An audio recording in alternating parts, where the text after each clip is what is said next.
Monsieur le Président, chers collègues, avant de parler de l'avenir des relations entre l'Union européenne et les États-Unis, j'aimerais tout d'abord remercier les États-Unis. En effet, grâce aux États-Unis, les Français ont pu constater le manque de loyauté de Bruxelles et de nos partenaires européens. La banque BNP a été rançonnée de 9 milliards de dollars par les États-Unis, sans réaction de Bruxelles.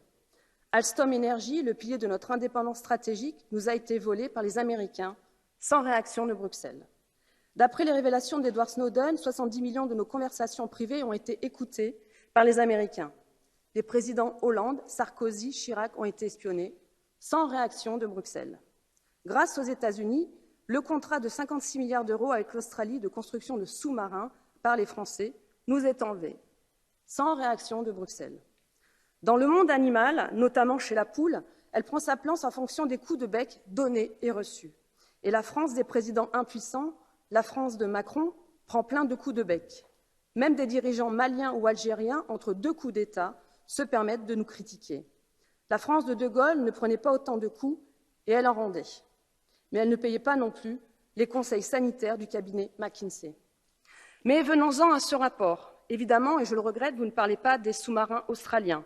En revanche, vous appelez à créer un Parlement transatlantique, un machin de plus, comme dirait le général, qui s'occuperait, par exemple, de couverture de santé universelle. Alors que notre système de santé finance mal la couverture des soins dentaires des Français, vous voulez que les Français payent pour tout le monde entier. Enfin, vous félicitez de notre coopération 31 fois dans ce rapport qui concerne le Covid, et vous déclarez que la vaccination mondiale est le seul moyen de mettre fin à la pandémie. Le seul. N'oubliez pas de féliciter l'Agence européenne des médicaments qui vient de valider la 3e dose de Pfizer, et surtout Pfizer, qui a doublé ses ventes dans cette année et va empocher 34 milliards de dollars de bénéfices, notamment grâce au contrat de Bruxelles.